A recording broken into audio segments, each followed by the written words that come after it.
Bonjour, c'est Anthony. Aujourd'hui, nous allons apprendre à créer des zones sur Cedreo.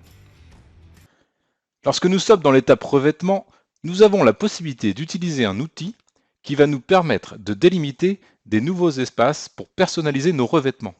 Cet outil, c'est la création de zones. Les deux premiers onglets proposent des zones par défaut de 100 cm par 100 cm que l'on peut poser sur des maçonneries horizontalement ou verticalement.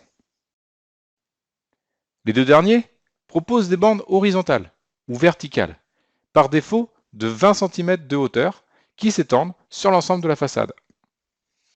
À noter qu'il faut être dans le menu zone pour personnaliser leurs dimensions, leur positionnement ou encore les copier ou les supprimer.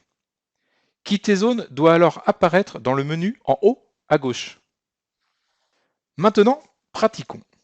Nous allons d'abord poser par exemple une bande à l'étage.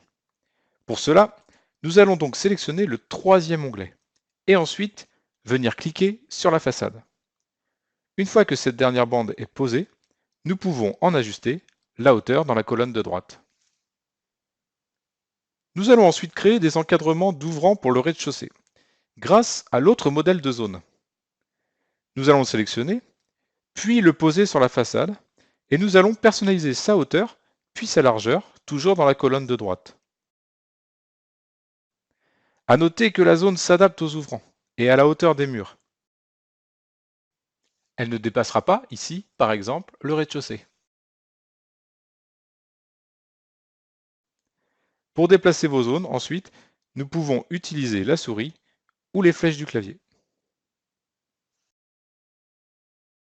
Quand nos zones sont tracées, nous devons quitter zone pour aller choisir ensuite le revêtement voulu.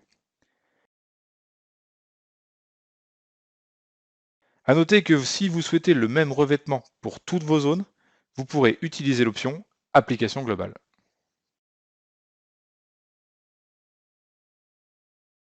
Maintenant, c'est à vous de jouer. Et n'oubliez pas, si vous avez des questions, les coachs sont toujours là pour y répondre.